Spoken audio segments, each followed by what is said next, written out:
बिस्मिल्लाहिर्रहमानिर्रहीम, अस्सलामुअलैकुम। यह है प्रोग्राम दूसरा रुख और मैं हूं आपकी मेज़बान मदीहा आबिद अली। नाज़रीन, दुनिया की सबसे बड़ी जमहूरियत और अपने आप को अमन पसंद मुल्क कहलवाने वाला भारत अपने अंदर एक मुख्तलिफ चेहरा छुपाए हुए है।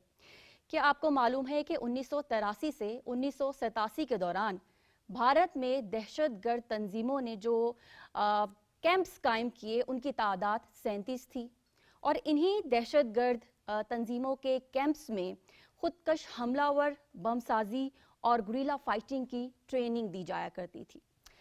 इन्हीं ग्रुप्स में से एक का नाम था ब्लैक टाइगर्स, जो कि तामिल टाइगर्स का खुदकुश एस्कॉर्ट था। नाज़रीन, भारतीय खुफिया एजेंसी रॉ की ट्रेनिंग के ज़ेरे असर एक तंजीम ने जनूबी एशिया में इन खुदकश हमलावरों को मुतारिफ करवाया। इसी खुदकश हमलावर ग्रुप की एक रुकन तन्मोजी धानो ने भारतीय साबिक वज़ीर आज़म राजीव गांधी पर खुदकश हमला किया। इस खुदकश हमले के नतीजे में राजीव गांधी समेत 18 अफराद हलाक हो गए। ये खुदकश हमला भारत की तारीख का सबसे बड़ा हमला था। ये वाक़या भारत की तारीख को हिला गया और हम ये देखते हैं कि बाद में अल-कायदा और दाइश ने भी इसी तर्ज के खुदकश हमलावर पैदा किए।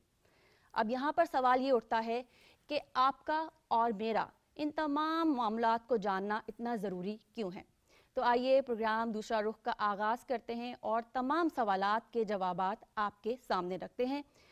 हमें प्रोग्राम में ज्वाइन किया है अहमद हसन अल अरबी ने, जो कि एक मारूफ तज्ज़ियाकार हैं और बैनुल-अक़वामी अमूर के माहिर। हमें हमारे प्रोग्राम में नौजवानों ने ज्वाइन किया है। नाज़रीन, पाकिस्तान की आबादी का जो 64% हिस्सा है वो नौजवानों पर मुश्तमिल है। इसीलिए हमने अपने प्रोग्राम में इन्हीं नौजवानों को दावत दी है ताकि इनके जहनों में जो भी सवाल हो हम उनके जवाबात दे सकें। आइए प्रोग्राम दूसरा रुख का आगाज़ करते हैं। सबसे पहले एक डॉक्यूमेंट्री मुलाहिज़ा फरमाइए जो कि अहमद हसन अल अरबी और उनकी टीम ने तरतीब दी है। आइए ज़रा देखते हैं। 21 मई 1991 की शाम तकरीबन 7 बजे का टाइम है। भारत के साबिक वज़ीर आज़म राजीव गांधी विशाखापट्टनम में इंतखाबी जलसे से चेन्नई जाने की तैयारी कर रहा है। अचानक टेक्निकल प्रॉब्लम्स की इत्तला दी तो राजीव गांधी ने मद्रास का प्रोग्राम फ़िलहाल मौखर करके स्टेट गेस्ट हाउस का रुख किया। अभी राजीव गांधी रास्ते में ही था कि पायलट का दोबारा फ़ोन आया और कहा कि टेक्निकल प्रॉब्लम्स हल हो चुके, हेलीकॉप्टर तैयार है और इन्हें जल्दी पहुंचना चाहिए। राजीव गांधी ने फ़ौरन गाड़ी मोड़ी और अफरा तफरी में अपने पर्सनल सिक्योरिटी ऑफिसर ओपी सागर को इत्तला देना भूल गया। यूं वो अपनी पर्सनल सिक्योरिटी टीम के बगैर मद्रास पहुंच गया, जहां उसे इसी रात श्री पेरम्बुदर में एक इंतखाबी जलसे से खिताब करना था। रात 10:10 पे राजीव गांधी सिरम्पदरम पहुंचते हैं। वो स्टेज की तरफ बढ़ रहे थे तो हजूम से एक औरत सारे सिक्योरिटी हिसार को क्रॉस करते हुए राजीव गांधी तक पहुंची। उस औरत ने झुककर राजीव गांधी के पांव छूने की कोशिश की और जैसे ही राजीव गांधी ने इसे उठने को कहा तो इसने अपने जिस्म से बंधी RDX एक्सप्लोसिव बेल्ट का बटन दबा दिया।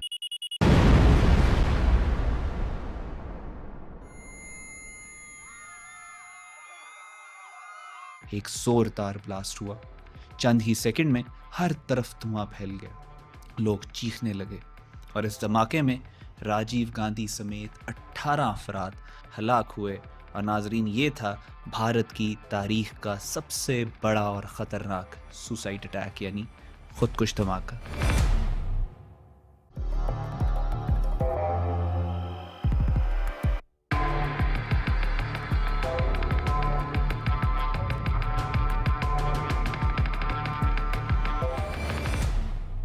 नाजरीन, श्रीलंका में तकरीबन 80% आबादी सिन्हलीज़ बुद्धिस्ट की है और तकरीबन 18% तामिल हिंदूज़ हैं। सिन्हलीज़ अक्सरियत हुकूमत की जो language laws, reduced university quotas और लिमिटेड जॉब अपॉर्चुनिटीज़ ने तामिल अक़लियत को मुसलसल दबाया, इसमें कोई शुबा नहीं है। पुरअमन एहतजाज जो इस डिस्पैरिटी के ख़िलाफ़ शुरू हुए वो 70s और 80s के आखिर में एक फुल स्केल सिविल वॉर में तब्दील हो गए। 1983 में यानी जो ब्लैक जुलाई फसादात में तकरीबन 3000 तामिल मारे गए। सैकड़ों के करीब जो हैं वो बेघर हुए। हज़ारों लोग कश्तियों के ज़रिए भारत ख़ुसूसन तमिलनाडु पहुंचे। इसी मरहले पर प्राइम मिनिस्टर इंदिरा गांधी के दौर में भारत ने एक्टिव रोल इख्तियार किया और तामिल मिलिटेंट ट्रेनिंग कैंप्स को तमिलनाडु में होस्ट और फैसिलिटेट किया। इन्हीं कैंपों से LTTE सबसे पहले मौलिक ग्रोह बनकर उभरा। ये सब हमदर्दी की बुनियाद पर नहीं किया जा रहा था। दिल्ली के पेशे नज़र अपनी नेशनल सिक्योरिटी और श्रीलंका में पाकिस्तान, चाइना और यूनाइटेड स्टेट्स ऑफ अमेरिका के बढ़ते इन्फ्लुएंस के खदशात थे। भारतीय सिफारतकार JN डिक्सिट अपनी किताब असाइनमेंट कोलंबो में लिखते हैं, हमने तमिल टाइगर्स को सपोर्ट इस वजह से किया क्योंकि श्रीलंका अमेरिका और पाकिस्तान के करीब हो रहा था। ये स्टेट लेवल कन्फेशन है कि भारत ने LTTE को जियोपॉलिटिकल लिवरेज के तौर पर इस्तेमाल किया। नाज़रीन, अब हम देखते हैं कि अमेरिका का इसमें क्या रोल था। 1980 से America Indian ocean power projection चाहता था। डिएगो गार्सिया का बेस 1981 से ऑपरेशनल था। ये श्रीलंका से सिर्फ 600 किलोमीटर के फासले पर एक स्ट्रेटेजिक स्प्रिंग बोर्ड था। 1978 में अमेरिका ने बाकायदा इंडियन ओशन को स्ट्रेटेजिक जोन ऑफ इंटरेस्ट करार दिया। 1980 में श्रीलंका को 20 से $25 मिलियन एनुअल असिस्टेंस दी गई और डिफेंस डायलॉग्स बढ़े। दिल्ली के लिए ये सदर्न मैरीटाइम गेटवे पर अमेरिकी असर का वाज़ेह खदशा था। चीन की पॉलिसी भी महज इकोनॉमिक पैक्ट तक नहीं रही। चाइना ने भी अमेरिका के बढ़ते हुए रीजनल इंटरेस्ट को देखा और उनको मैच करने की कोशिश की। यहाँ पे चाइना के इंटरेस्ट 80s के अंदर अमेरिका के इंटरेस्ट के साथ मैच कर रहे थे और इन दोनों बड़े ममालिक ने मिलकर डिसाइड किया कि इस खित्ते के अंदर हम बिजनेस अपॉर्चुनिटीज को फरोग देंगे। कोल्ड वॉर के दौरान बीजिंग ने मिलिट्री एड, ट्रेनिंग एडवाइजर और फाइनेंशियल क्रेडिट्स तक दिए कोलंबो को, खास तौर पर 1980 और 83 के अंदर जब ये तनाज़ा बहुत तेज हो गया। भारत के लिए अगर देखा जाए तो ये एक बहुत अच्छी अपॉर्चुनिटी थी। भारत इस खत्ते का एक बड़ा मुल्क था। बहरहाल भारत चाहता तो इस इनिशिएटिव के साथ इन लाइन और इन सिंक होता और स्ट्रेटेजिक इंटरेस्ट अपने मजीद बढ़ाता, अपनी इकोनॉमी को स्ट्रेंथन करता और इस लार्जर ब्लॉक का हिस्सा बनता। लेकिन भारत को ये जो चाइना और अमेरिका का मूव था, ये एक स्ट्रेटेजिक एनसर्कलमेंट थ्रेट महसूस होने लगा। भारत को ये महसूस होने लगा कि इंडियन ओशन जो कि इसका मशरकी फ्लैंक है, वहाँ पे बीजिंग का फुटप्रिंट बढ़ रहा है, जिसको भारत ने अपने लिए एक डायरेक्ट थ्रेट कंसिडर किया। और अब इस गेम का सबसे इंपॉर्टेंट प्लेयर पाकिस्तान, सबसे अहम किरदार नाजरीन पाकिस्तान का था। 1971 की जंग में श्रीलंका ने पाकिस्तान की खुलकर मुआवनत की। जब भारत ने ओवरफ्लाइट राइट से इनकार कर दिया तो ये कोलंबो था जिसने पाकिस्तानी तैयारों को बंदरनायक एयरपोर्ट पर रिफ्यूलिंग की इजाज़त दी। यही गुडविल, यही स्ट्रेटेजिक गुडविल आगे चलकर defence ties, long term defence ties की बुनियाद बनी। मिड 70s में पाकिस्तान ने श्रीलंकन ऑफिसर्स के लिए कोयटा और रावलपिंडी में प्रोफेशनल मिलिट्री ट्रेनिंग कोर्सेज की पेशकश की, जिनमें मुस्तकबिल के अहम रहनुमा राजापक्षा भी शामिल थे। प्रेसिडेंट JR जयवर्धने ने इस्लामाबाद का दौरा किया और जनरल ज़ियाउल हक ने इसी साल 1985 दिसंबर में कोलंबो का रेसिप्रोकल विजिट किया। ये सब इंडिया के लिए वाज़ेह पैगाम था कि कोलंबो अल्टरनेटिव सिक्योरिटी पार्टनरशिप्स बना रहा है। और जवाब में दिल्ली ने कभी भी डिप्लोमेसी से जवाब नहीं दिया। दिल्ली का टूल हमेशा से डिप्लिसिटी रहा है। 1983 से 87 के दौरान भारतीय इंटेलिजेंस एजेंसी रॉ ने भारत के अंदर 37 plus training camps, terrorist training camps कायम किए। यहाँ सैकड़ों तामिल इंसर्जेंट्स को guerrilla fighting, bomb making, ambush tactics और सुसाइड मिशन तक की बाकायदा तरबियत दी गई।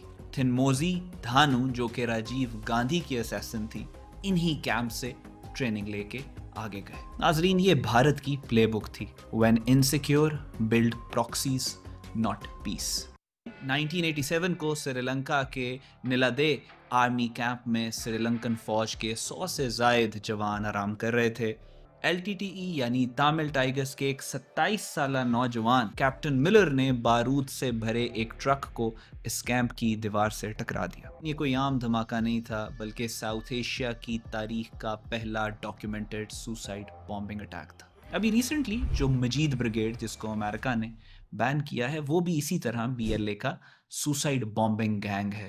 LTTE کا بامبنگ سکواڈ بلیک ٹائگرز تھا, BLA کا مجید بریگیڈ تھا. اسی دوران ایک young Indian journalist Shekhar Gupta نے LTTE یعنی تامل ٹائگرز کی سرگرمیوں سے پردہ اٹھایا کہ بھارت اپنی سرزمین میں تامل ٹیررسٹ, تامل انسرجنٹس کو گروم کرتا ہے اور ایکوپ کرتا ہے. رد عمل میں former prime minister Indira Gandhi, Rajiv Gandhi کی ماں, اس نے اس رپورٹ اور اس تنقید کو کھلے عام اینٹی نیشنل کہہ کے مسترد کرنے کی کوشش کی. 4 جون 1987 کو انڈین ایئر فورس کے جہازوں نے آپریشن پوملائی انجام دیا, جس میں LTTE یعنی تامل ٹائگرز کے قبضہ شدہ علاقے جافنا پر کھانے پینے کی اشیاء اور دوائیاں گرائی گئی.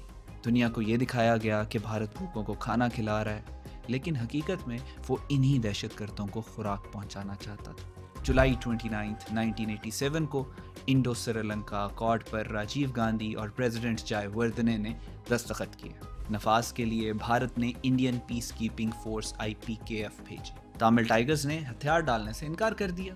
اکتوبر 1987 میں آپریشن پون کے دوران IPKF نے جفنا پر فل سکیل اسالٹ کیا. نتیجہ شدید لڑائی, تقریباً 1600 کے قریب بھارتی فوجی مارے گئے, جبکہ اصل قیمت عام سری لنکن شہریوں نے چکائی. ہزاروں مرد, عورتیں اور بچے مارے گئے. بالآخر 1990 میں کولمبو نے IPKF کی وڈرال کا مطالبہ کیا, مگر جو افریت تراشا گیا تھا وہ باقی رہا.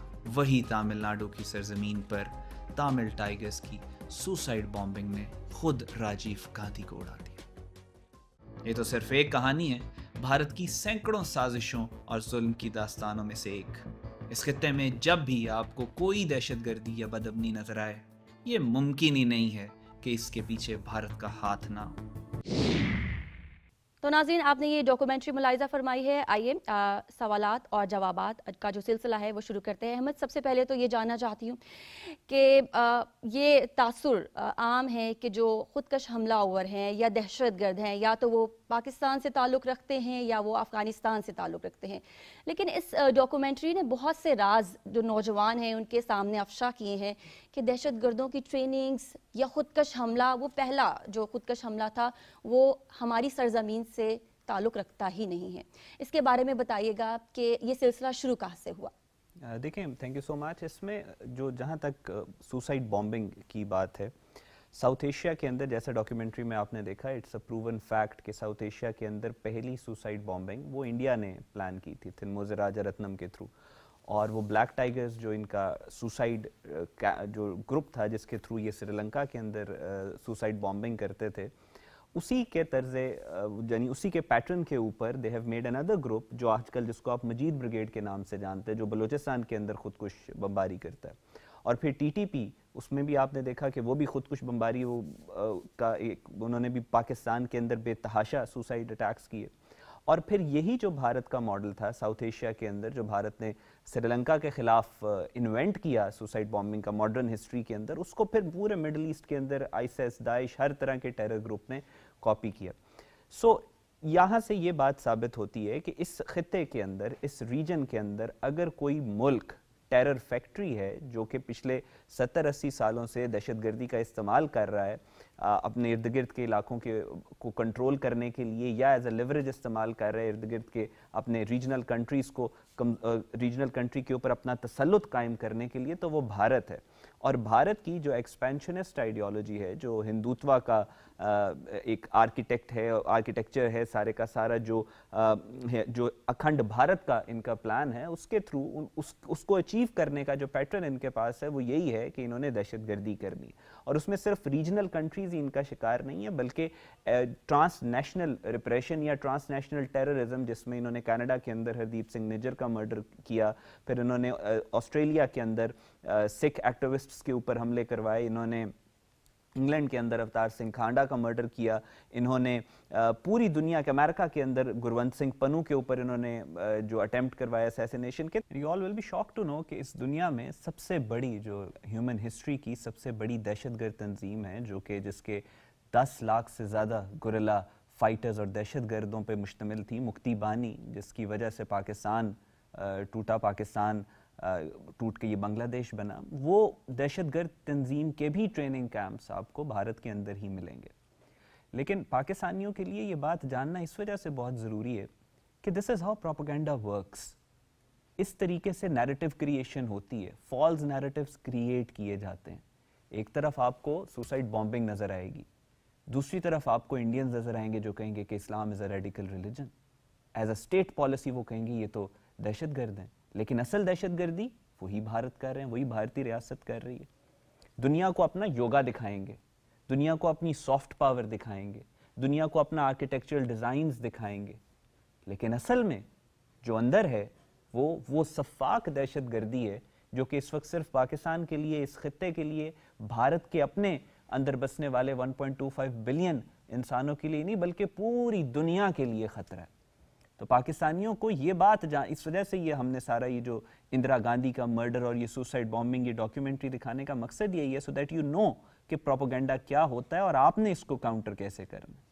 آپ کے ذہنوں میں اگر کوئی بھی سوال ہے تو آپ اس کو پروگرام کا حصہ بنا سکتے ہیں.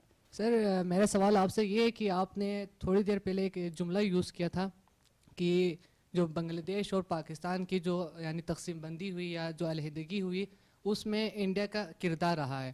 لیکن سر اگر ہم پروگرام کی بات کریں، پروگرام کا مین یعنی پروگرام کا نام یہی لکھا ہوا ہے دوسرا رخ، یعنی اگر ہم دوسرا رخ یہاں پہ دیکھیں تو پاکستان کی اپنی پولیٹیکل فیرل ہمیں نظر آتی ہے. لیکن آپ یہاں پہ یہ کہہ رہے کہ بنگلہ دیش پاکستان سے علیحدگی یعنی انڈیا کے یعنی راہ کا کہیں یا انڈیا کی پولیٹیکل ایجنٹ کا کہیں کہ ان کی غلطی آپ یہاں پہ تصور کیا جا رہا ہے. بات یہ ہوتی ہے کہ ہر پاکستانی کو پاکستان کے ٹوٹنے کا دکھ ہے، ابھی تک ہے، اس میں کسی کو کوئی ڈاؤٹ نہیں ہے. لیکن جب ہم اینالائز کرتے ہیں اپنی سیکھنے کے لیے کہ کیا ہوا ایگزیکٹلی، تو ہمیں بہت کولڈلی اینالائز کرنا پڑتا ہے. ہمیں جذباتی ہو کے چیزوں کو دیکھنے سے اس کا کوئی بینیفٹ نہیں ہوتا. ریٹروسپیکٹیولی اب واقعہ ہو گیا، ایونٹ ہو گیا، اب تو آپ اس کو کولڈلی دیکھ سکتے ہیں جذبات کو سائڈ پہ رکھ کے. جہاں تک بنگلہ دیش پاکستان کے ٹوٹنے کی بات ہے تو تھوڑی سی آپ کو میں تاریخ اس کی بتا دوں کہ 1947 میں پاکستان بنا اور پاکستان کے 2 یونٹس سے، ایسٹ پاکستان، ویسٹ پاکستان. دنیا میں اس طرح کے کہیں پہ یونٹس نہیں ہے کہ درمیان میں اتنی بڑی دشمن کی ٹیریٹری ہو اور اس کے اوپر سے آپ دوسری جگہ کے اوپر جائیں تو آپ کا وہ دوسرا یونٹ ہو. 48-49 سے ہی جو بھارتی انٹیلیجنس ایجنسی تھی اس نے، یہ ریکارڈڈ ہسٹری ہے، آپ کو شاید علم ہو اس بات کا کہ قائد اعظم جب پہلی دفعہ ایسٹ پاکستان گئے تھے تو انہوں نے زبان کے اوپر بہت امپورٹنٹ سٹیٹمنٹس دیے تھے اور انہوں نے کہا تھا یہ زبان کا استعمال کر کے کچھ غدار ہیں جو پاکستان کو توڑنا چاہتے ہیں اور پاکستان کی نیشنل لینگویج اردو ہوگی. یہ مشہور قائد اعظم کی سٹیٹمنٹ. اس سپیچ میں قائد اعظم کس غدار کی طرف اشارہ کر رہے تھے؟ کون تھا جس نے اسٹوڈنٹ پروٹیسٹ سارا کرنے کی کوشش کی تھی قائد اعظم کے وہاں پہ جو ایڈریس تھا اس کے دوران؟ وہ شیخ مجیب تھا. اور اس کے بعد مولانا بھاشانی کی 48-49 کے اندر جو مومنٹ تھی اس میں بھی آپ کو را کے جو footprints, fingerprints Indian intelligence کے، را تو خیر اس فارم میں اس وقت موجود نہیں تھی، لیکن آپ کو انڈین انٹیلیجنس کے فٹ پرنٹس وہاں پہ ملتے ہیں، ڈاکیومنٹڈ ایویڈنس. سوویت یونین کے ایک ایجنٹ ہیں یوری بیزمنوف. یوری بیزمنوف کے انٹرویوز آپ یوٹیوب پہ دیکھیے گا، آپ میس کمیونیکیشن کے اسٹوڈنٹ ہیں. He has written and said a lot on subversion. Subversion کیا ہوتی ہے؟ اور یہ وہ ایجنٹ ہے یوری بیزمنوف جو اس وقت بھارت کے اندر موجود تھا اور اس کے انٹرویوز آپ سنیں گے تو وہ بتائے گا کہ کس طریقے سے سوویت یونین کی KGB اور بھارتی انٹیلیجنس ایجنسی را بنگلہ ایسٹ پاکستان کے اندر ڈھاکہ یونیورسٹی میں کتابوں کے کارٹنز کے اندر AK-47 اور دوسری بندوقیں بھیجتے تھے مکتی بانی کے لیے. اور پھر اس کے بعد 1967 میں کانسپریسی ہوتی ہے جس کا نام ہوتا ہے اگرتلا کانسپریسی. شیخ مجیب الرحمان 1967 میں اگرتلا جاتے ہیں اور اگرتلا میں انڈین انٹیلیجنس کے جو آپریٹیوز ہوتے ہیں اس سے ملاقات کرتے ہیں اور پلان بناتے ہیں پاکستان کو توڑنے کے فائنل سٹیج کے اوپر لے کے جانے کا، یعنی ایک آرمڈ انسرجنسی، آرمڈ ٹیررزم، جو ٹیررسٹ وہ ایک ایکٹیویٹی ہے اس کو لانچ کرنے کا. اور پھر اس کے بعد ایگزیکٹلی ایسے ہی ہوتا ہے. مکتی بانی لاکھوں کی تعداد میں لوگوں کو قتل کرتی ہے. مکتی بانی کی ٹریننگ کہاں پہ ہوئی؟ ساری کی ساری انڈیا کے اندر ہوئی. نریندر مودی نے ابھی پچھلے دنوں بیان دیا نا کہ جس کی میں کوٹ ان کوٹ اس کی سٹیٹمنٹ آپ سے شیئر کر رہا ہوں کہ جو را تھی وہ مکتی یودھاس کے ساتھ لڑ رہی تھی. یہ نریندر مودی کی سٹیٹمنٹ ہے. سو آپ اگر ریٹروسپیکٹیولی سوچیں ایسا نہیں ہو سکتا کہ ہماری پولیٹیکل جو گورنمنٹ ہے اس کی غلطیاں نہ ہوں, ہماری ایڈمنسٹریٹو غلطیاں نہ ہوں, ہو سکتا ہے غلطیاں ہو سکتی ہیں, لیکن جو یہ سازش تھی, جو سینٹر آف گریوٹی تھا اس کا, وہ انڈیا میں موجود تھا. یہ ساری کی ساری ایک فورن پلانڈ انسرجنسی تھی. جیسے کہ آج کے دور میں آپ اگر دیکھیں تو ٹی ٹی پی ہے, ٹی ٹی پی کے بیس کیمپس آپ کو کہاں پہ ملتے ہیں؟ ٹی ٹی پی کے بیس کیمپس آپ کو افغانستان میں ملتے ہیں, فتنۃ الخوارج کے. ان کی بیک سپورٹ آپ کو کہاں پہ ملتی ہے؟ آپ کو انڈیا میں ملتی ہے. سو ہم بھی اس انسرجنسی سے لڑ رہے ہیں, اس بغاوت دہشت گردی سے ہم لڑ رہے ہیں, لیکن اس کا سینٹر آف گریوٹی پاکستان کے اندر نہیں ہے. آپ اپنے ملک کو جتنا مرضی ڈیفنس کر لیں, جتنا مرضی سیف گارڈ کر لیں, لیکن پھر بھی جب تک ان کے ہائیڈ آؤٹس اور وہ طاقتیں جو ان کو سپورٹ کر رہی ہیں, ان کو پیسے دے رہی ہیں, ان کو فنڈز دے رہی ہیں, ختم نہیں ہوں گی. آپ جو مرضی اپنے اندر فکسچرز کر لیں, یہ پھر بھی آئیں گے. اسی طرح جب تک آپ جتنی مرضی پولیٹیکل ہارمنی آپ لے آتے, جتنا مرضی آپ ایڈمنسٹریٹو ریفارمز لے آتے, لیکن دہشت گردی جو تھی وہ بنگلہ دیش کا پورس بارڈر ہے انڈیا کے ساتھ, سیون سسٹر اسٹیٹ کے ساتھ پورس بارڈر, یعنی پاکستان کا اور افغانستان کا جو بارڈر ہے اس سے بڑا بارڈر ہے, سارے کا سارا پورس ہے. ویسٹ بنگال کا استعمال کیا گیا, سیون سسٹر اسٹیٹس کا استعمال کیا گیا. سو جب ہم ریٹروسپیکٹیولی اگر اس کو دیکھیں, اس دہشت گردی کو جو بنگلہ دیش کے اندر ہوئی, تو اس میں آپ کو انڈیا رسپانسبل نظر آئے گا. پاکستان میں کہہ رہا ہوں کہ غلطیاں کوتاہیاں ہوئی ہوں گی ڈیفینیٹلی, لیکن جو امپیٹس ہے, جو اوریجنیٹ ہوئی یہ دہشت گردی یا یہ پاکستان کو توڑنے کی جو وجہ بنی, وہ اس کا پلان دلی میں ہوا تھا. My question to you is, آپ نے بتایا کہ جیسے India has used it soft power, on the flip side Pakistan کی سافٹ پاور ایز سچ دیکھنے کو نہیں ملتی. جیسے انڈیا میں بالی ووڈ میں پورٹری کیا جاتا ہے کہ اگر ایک بندے نے داڑھی رکھی ہوئی ہے یا وہ مسلم آؤٹ فٹ میں ہے تو وہ ایک ٹیررسٹ ہے, ٹھیک ہے. تو what remedial measures would you suggest to unlock the soft power of Pakistan to change the perception of the world that Pakistan is not a terrorist state and terrorism does not emanate from the Pakistan state? دیکھیں یہ آپ کا question جو ہے وہ کافی patent ہے ان a sense کہ ابھی پاکستان کو اگر آپ دیکھیں پچھلے 6 ماہ میں, تو پاکستان کی ہارڈ اور سافٹ پاور ابھی پوری دنیا کے سامنے آیا ہے, اور پوری دنیا یہ بات جانتی ہے کہ Pakistan is not a terrorist country, اور پاکستان دہشت گردی نہیں کرواتا, جو انڈیا پروف کرنے کی کوشش کرتا رہا پچھلے 20-25 سال میں. پہلگام والے فالس فلیگ آپریشن کے بعد آپ نے دیکھا کہ پوری دنیا نے انڈیا پہ تھو تھو کی, ان کا اپنا ناپاک اور پلیت چہرہ پوری دنیا کے سامنے آیا کہ یہ خود ٹیرر فیکٹریز ہیں, خود مظالم کر رہے ہیں اور خود یہ سب کچھ کر رہے ہیں. جہاں تک سافٹ پاور کی بات ہے, یہاں پہ سافٹ پاور اور ہارڈ پاور دونوں کا مکسچر ہے, ایک ہائیبریڈ ہے between soft and hard power. Pakistan کی اسٹرینتھ کیا ہے؟ پاکستان کی اسٹرینتھ آپ لوگ ہیں, آپ لوگ یہ 64% جو سوشل میڈیا یوز کر رہی ہے which is part of the international community, جو پاکستان سے پیار کرنے والے بچے ہیں, جو سمجھتے ہیں کہ چیزوں کو اب چینج ہونا چاہیے, پوری دنیا کا پرسیپشن جو ہے پاکستان کے بارے میں یا لارجر مسلم امت کے بارے میں وہ چینج ہونا چاہیے. آپ جیسے بچے جو ریسرچ کر کے, آپ سی ایس ایس کی اسپائرنٹ ہیں, آپ ریسرچ کرتی ہیں, آپ دیکھتی ہیں, وہ میس کام کا بچہ جس نے سوال کیا, آپ لوگ ریسرچ کر کے دیکھتے ہیں کہ انڈیا کے اندر کیا کیا چیزیں ہیں جو اصل میں ہو رہی ہیں اور وہ پروپیگنڈا کیا ہو رہا ہے. آپ لوگ پوری دنیا کو بتائیں گے. سوشل میڈیا آپ لوگ یوز کرتے ہیں, social media is a weapon. آج کل کی ماڈرن جو یہ 21st سینچری کے بارے میں کہا جاتا ہے, دس از دا ایج آف انفارمیشن, اور انفارمیشن کی ایج کے اندر نوئنگ از اوننگ. آپ اگر جانتے ہیں تو آپ اون کرتے ہیں, آپ اگر جانتے ہیں چیزوں کی حقیقت کو تو آپ اون کرتے ہیں. ایک بڑی خوبصورت دعا بھی ہے ہمارے اسلام کے اندر بھی, اس کے الفاظ میں آپ کے ساتھ شیئر کرتا ہوں کہ اللہ مجھے چیزوں کو ایسے دکھا جیسے کہ وہ ہیں. ٹھیک, سو آپ ریسرچ کر کے آپ دیکھ سکتے ہیں, آپ نیریٹو کریٹ کر سکتے ہیں. آپ انڈیا کے اندر ایٹراسٹیز اگر آپ آج دیکھنا شروع کریں, آپ آج انڈیا کو پڑھنا شروع کریں کہ کس طرح کا انسانیت سوز ظلم وہاں پہ ہوتا ہے, تو آپ شوق میں چلے جائیں. لیکن دنیا کو وہ چیزیں بتائی نہیں جاتی. وہ کس نے بتانی ہے؟ انڈینز تو نہیں بتائیں گے, ظاہر ہے بی جے پی اور آر ایس ایس ان کو نہیں بتانے دے گی. وہ اپنا ظلم اگر شیئر کریں گے تو ان کے اکاؤنٹس بلاک ہوں گے, ان کو ٹیلی ویژن سے ہٹا دیا جائے گا. انڈیا میں یہی کچھ ہو رہا ہے. صرف ارناب گوسوامی جیسے آپ کو لوگ نظر آئیں گے کہ جو کہ آر ایس ایس کو فیول کرتے ہیں. تو یہ کس کا کام؟ یہ آپ سب کا کام. پورے کا پورا انڈین میڈیا اور انڈین انفراسٹرکچر جو انفارمیشن وارفیئر کا ہے وہ ایک طرف, پاکستان کے 64% ایک طرف. اگر آپ لوگ ڈیسائیڈ کریں گے کہ آپ نے دنیا کو سچ دکھانا ہے تو ایسا ہو ہی نہیں سکتا کہ سچ ہو. And this is basically the principle of soft power projection, citizen journalism. Right journalism, informed journalism, आप सारे सिटीजन जर्नलिस्ट। बिल्कुल।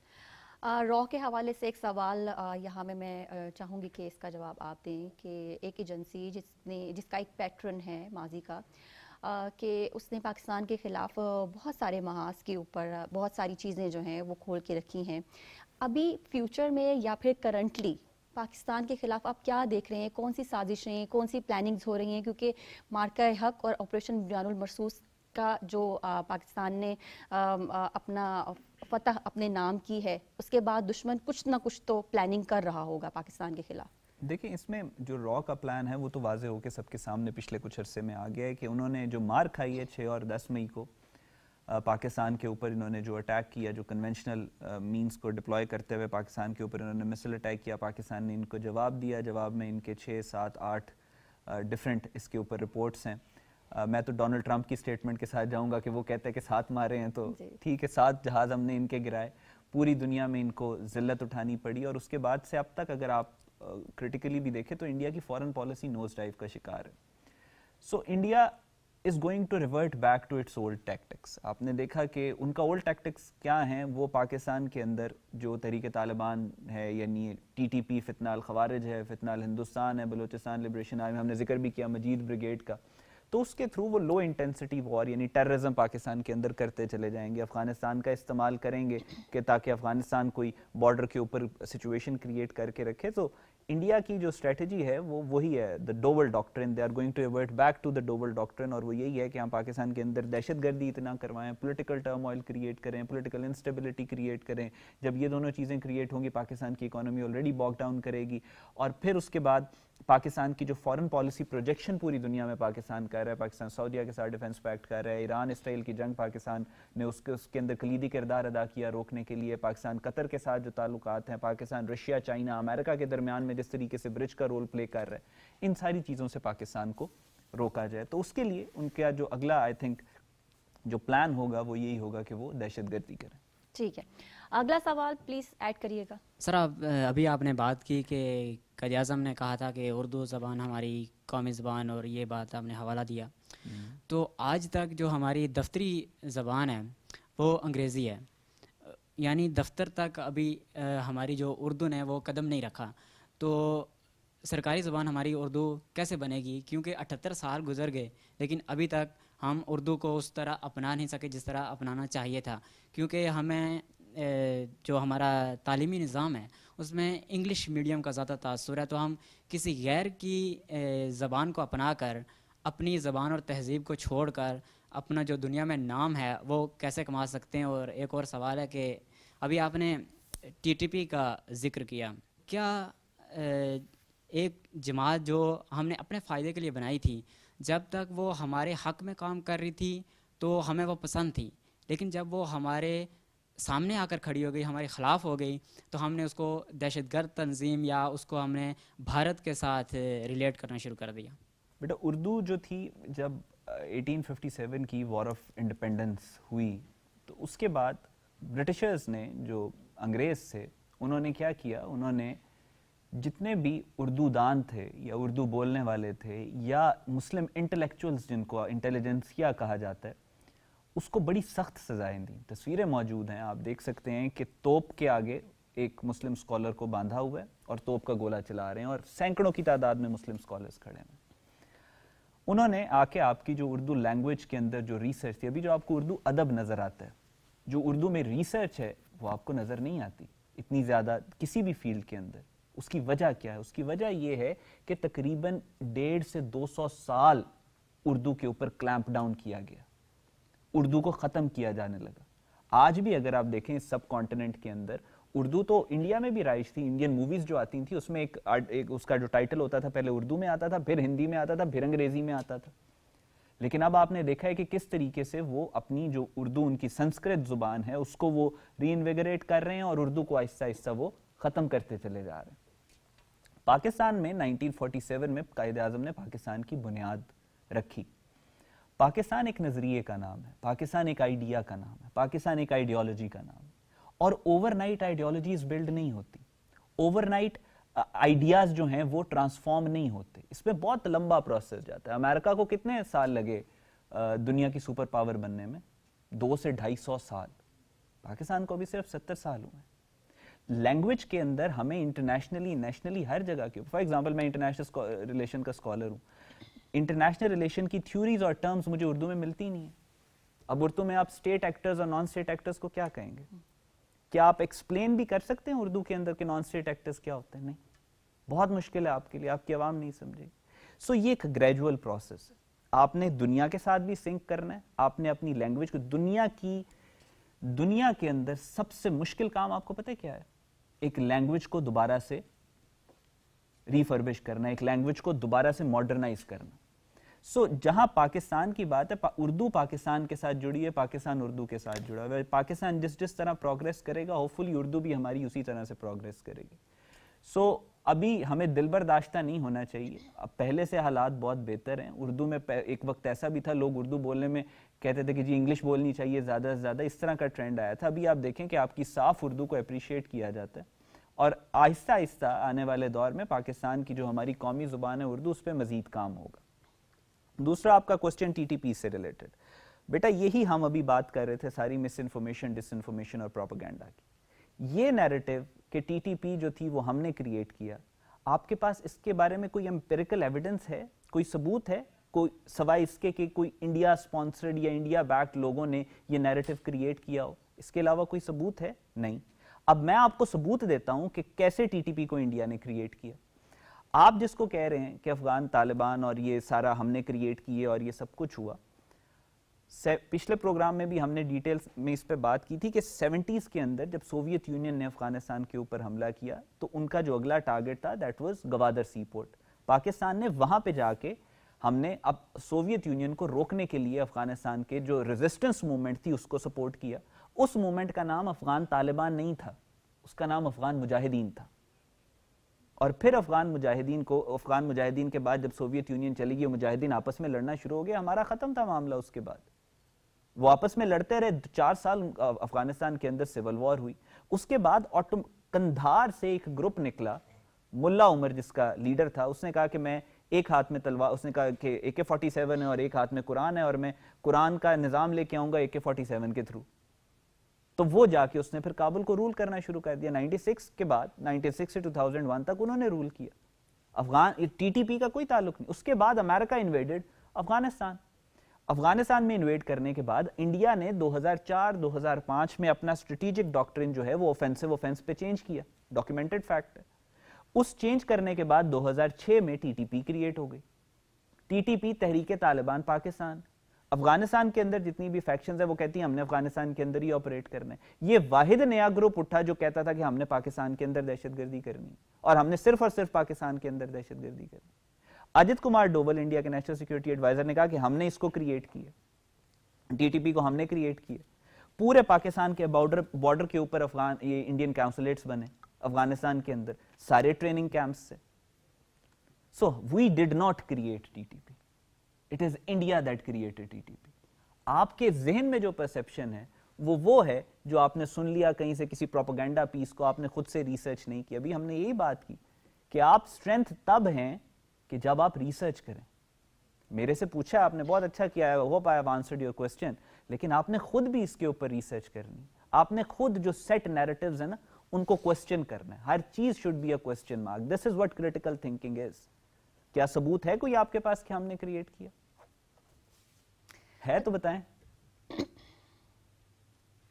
ठीक, सो यही बात है कि आपने खुद से रिसर्च करनी। जब आप रिसर्च करेंगे तो पूरा एक फैक्ट्स का ओशन नीचे आपको नजर आएगा।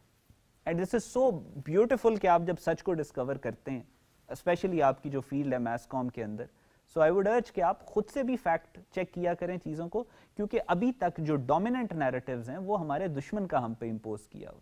हमने अपना नैरेटिव अब दुनिया को देना है। अहमद, यहाँ ये जानना चाहती हूँ, जिस तरह से वो बहुत ही एक मासूमाना और रिसर्च के बगैर एक सवाल पूछा है स्टूडेंट ने, प्रोपेगेंडा बिल्डिंग या नरेटिव बिल्डिंग के हवाले से पूरी दुनिया में ये किया जाता है और इसके ऊपर खासा बजट खर्च किया जाता है।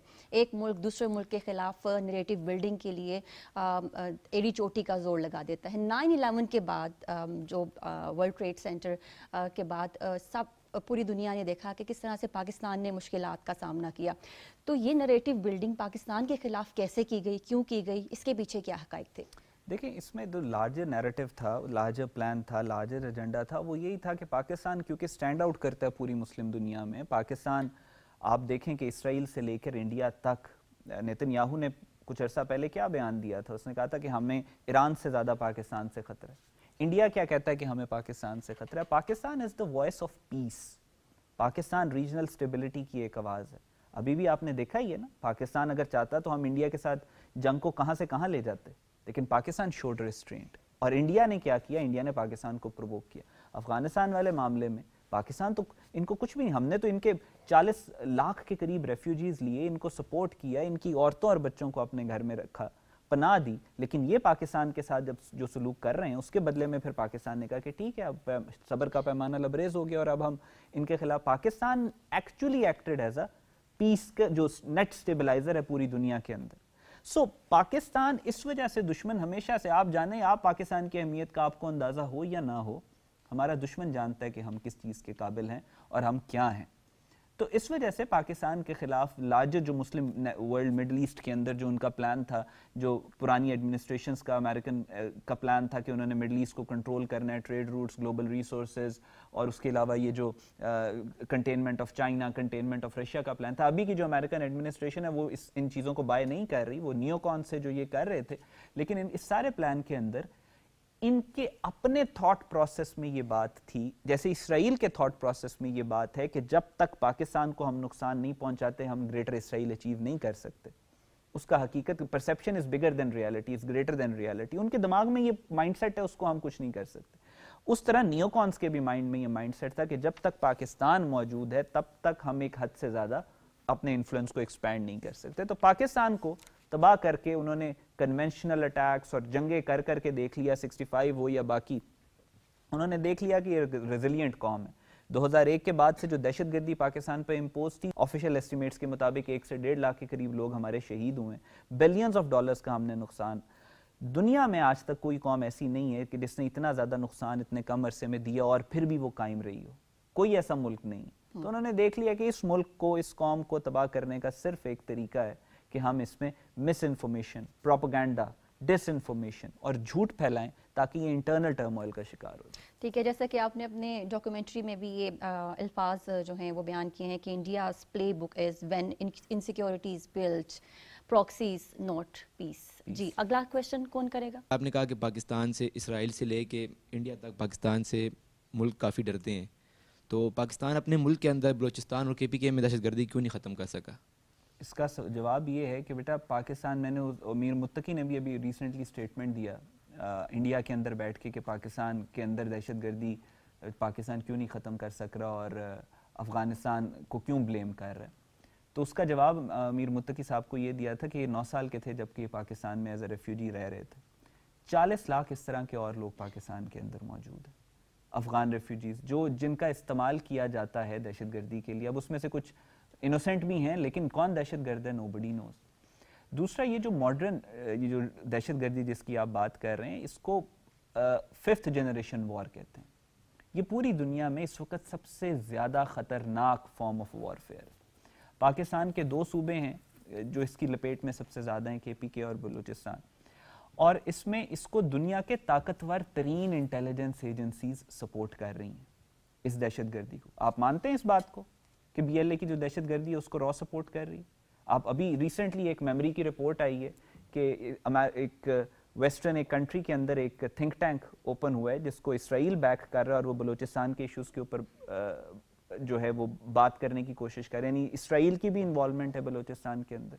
कि इंडिया का तो मैंने अभी एक्सप्लेन किया कि डोवल किस तरीके से TTP को और इन दहशतगर्द तंजीमों को सपोर्ट कर रहे हैं। तो जब आप इतनी हाई एंड जो जंग है उसको आप लड़ रहे होते हैं तो आपको तो टाइम तो लगता है। द वेरी फैक्ट कि अभी तक पाकिस्तान कायम है और द वेरी फैक्ट कि पाकिस्तान अभी भी थ्राइव कर रहा है, द वेरी फैक्ट कि पाकिस्तान अभी भी पूरी दुनिया में अपनी पावर प्रोजेक्ट कर रहा है, द वेरी फैक्ट कि पाकिस्तान सऊदीया के साथ डिफेंस पैक्ट कर रहा है, द वेरी फैक्ट कि पाकिस्तान इतने बड़े दुश्मनों के साथ लड़ने के बावजूद अभी भी कायम है, द वेरी फैक्ट कि पाकिस्तान ने अभी इंडिया का मुंह तोड़ा है, द वेरी फैक्ट कि पाकिस्तान ने अभी अफगानिस्तान का मुंह तोड़ा है, یہی چیز کافی ہونی چاہیے کہ 20 سال سے آپ کا دشمن ناکام رہا ہے. باقی جو دہشت گردی ہے, میرا خیال ہے دنیا میں 4 یا 5 ایسے ممالک ہیں جہاں پہ دہشت گردی نہیں ہے. دہشت گردی از اے ریالٹی, پوری دنیا کے اندر موجود. دا فیکٹ کہ آپ کی فوج, آپ کی قوم اس سے لڑ رہی ہے ابھی تک, اور ابھی تک ریزیلینٹ ہے, ابھی تک گھٹنے نہیں ٹیکے, ابھی تک دشمن آپ کا بیک فٹ پہ 20 سال 25 سال لڑنے کے باوجود.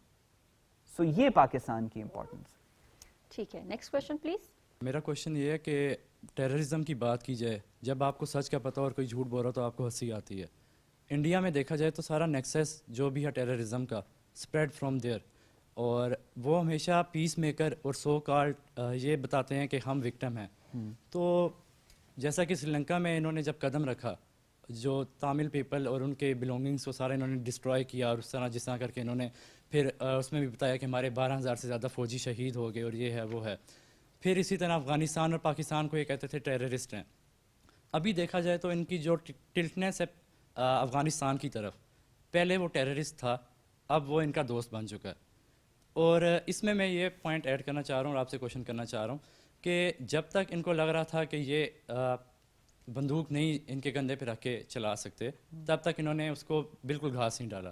اور جب انہوں نے دیکھا کہ یہ فائدہ اٹھا سکتے ہیں, اب یہ ان کی طرف بڑھ رہے ہیں, مطلب دوست بنا رہے ہیں جس طرح دیکھا جائے. میرا یہ کوشچن ہے کہ آپ اس چیز کو کس طرح دیکھ کے چلتے ہیں, کیونکہ انڈیا نہ صرف ساؤتھ ایسٹ ایشیا اور اس طرح کے جتنے بھی آس پاس کے ہمارے بر اعظم ہیں ان کے لیے خطرہ ہے, یہ پورے دنیا کے لیے خطرہ ہے. اور اسرائیل کی جو brother from another mother Modi صاحب کے, تو یہ کہہ سکتے ہیں ہم کہ وہ بھی اسی چیز کو, اسی آئیڈیالوجی کو فالو کر رہے ہیں. اور پیلسٹین جو کہ ایسے لوگ نہتے لوگ جن کے پاس نہ کوئی ویپن ہے نہ کچھ ہے, ان پہ ظلم ڈھائے جا رہے ہیں. تو یہ یونائٹڈ نیشن اس چیز کو کس طرح دیکھتا ہے, ٹھیک ہے, اور اس کو فیوچر میں ہم کس طرح لے کے چل سکتے ہیں, اس کے خلاف کیا کارروائی کی جا سکتی ہے؟ اچھا, اس میں دیکھیں جہاں تک انڈیا کے افغان طالبان کے ساتھ ریلیشنز کی بات ہے, تو وہ تو پوری دنیا کے سامنے انڈیا خود ہی ایکسپوز ہو گیا کہ وہ ابھی یہ اتر پردیش میں گئے ہوئے تھے, جو ان کا فورن ڈیلیگیشن افغانستان کا گیا, اور اتر پردیش کا جو چیف منسٹر ہے وہ ان کو پروٹوکول دے رہا تھا سرکاری. اور اب سے 3 مہینے پہلے جو افغان طالبان کے حق میں پوسٹ کر رہے تھے اتر پردیش کے لوگ, ان کو جیل میں ڈال رہا تھا. سو یہ ان کا اپنے آپ کو انہوں نے ایکسپوز کیا ہے. بھارت کے اپنے اندر بہت شدید اختلاف ہے کہ جو انہوں نے فورن پالیسی یو ٹرن لی ہے, اور پوری دنیا میں ان کا مذاق اڑایا جا رہا ہے. تو ان سم سینس اگر آپ دیکھیں تو یہ جو افغان طالبان وہاں پہ گئے ہیں, تو یہ انہوں نے اپنے آپ کو مزید ایکسپوز کیا ہے. انڈیا نے اپنے آپ کو مزید ایکسپوز کیا ہے. جو مذاق ان کا آلریڈی بن رہا تھا, انہوں نے مزید اور بنوایا ہے. وہاں پہ آپ نے دیکھا کہ جس طریقے کی ابسرڈٹی خواتین کو لے کے, خواتین سوال نہیں پوچھیں گی, اور جس طریقے سے وہ ان کا جو متقی تھا وہ روک رہا تھا کہ کوئی عورت اس کے ساتھ آ کے کھڑی نہ ہو جائے, تو وہ ایک they have practically made joke out of them self, اور پوری دنیا نے وہ جوک مانیٹر کی ہے. تو آئی تھنک ان کا جو الائنس ہے افغانستان کے ساتھ ابھی جو انڈیا کا بنا ہے, دیٹ از آرٹیفیشل, زیادہ دیر تک سسٹین نہیں کرے گا. بھارت کے اندر سے بھی ان کے خلاف جو ہے وہ سینٹیمنٹ آئے گا, اور افغان طالبان کی اگلی ڈیمانڈ بھارت سے یہ ہوگی کہ آپ ہمیں آفیشلی ریکگنائز کریں, تو وہ بھارت کر نہیں سکتا. تو لہٰذا یہ they are doomed for destruction ہے, کچھ ہوگا نہیں زیادہ.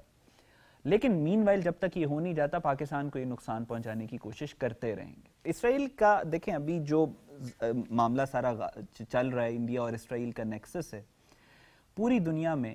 یہ ابھی افغانز گئے ہیں انڈیا کے پاس, اس سے پہلے پوری دنیا میں Israel was the most hated country and Netanyahu was the most hated prime minister. کوئی بھی ملک اس کے ساتھ کھڑا ہونے سے کترا رہا تھا. ایون اس کے جو اہل سے وہ بھی پبلکلی چاہتے تھے کہ ہم اسرائیل کے ساتھ کھڑے نہ ہو, کیونکہ ان کے اپنے ملک کے اندر لوگ احتجاج پہ اتر آتے ہیں. ایسی صورت میں اسرائیل کو صرف اور صرف ایک ملک نے سپورٹ کیا, اور وہ بھارت. سو ان کا اپنا الائنس تو ہے, اور یہ سب سے زیادہ ڈرٹی الائنس ہے, اور پچھلے 6 مہینے سے مزید ایکسپوز ہو چکے. تو جہاں تک ڈپلومیٹک انڈیورز کی بات ہے, بھارت اور اسرائیل کا جو الائنس ہے, ہاں ان آپس میں یہ انٹیلیجنس شیئر کرتے ہیں, اسلحہ شیئر کرتے ہیں, ان کے ڈسٹرکٹیو جو عزائم ہیں وہ سیم ہے. لیکن دنیا اب ان کو دیکھنا شروع ہو گئی ہے the way they are terrorists and the world is seeing them as terrorists. This is what that is important.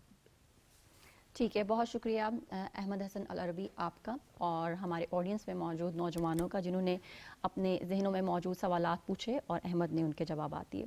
ناظرین، بھارت جو کہ خطے کے امن اور استحکام کے لیے ایک بڑا خطرہ ہے، دہشت گردی اور خودکش حملوں کے بیچ جو برسوں پہلے بھارت نے بوئے تھے، آج نہ صرف جنوبی ایشیا بلکہ پوری دنیا اس کے اثرات دیکھ رہی ہے اور یہ ایک لمحہ فکریہ ہے۔ ہم نے اب یہ دیکھنا ہے کہ بھارت جو دعوے کر رہا ہے ان کو پہچاننا ہے اور یہ دیکھنا ہے کہ اس کے کھوکھلے دعوے کیا ہیں۔ ہمیں آج کے پروگرام دوسرا رخ سے اجازت دیجیے۔ اللہ حافظ۔ پاکستان پائندہ باد۔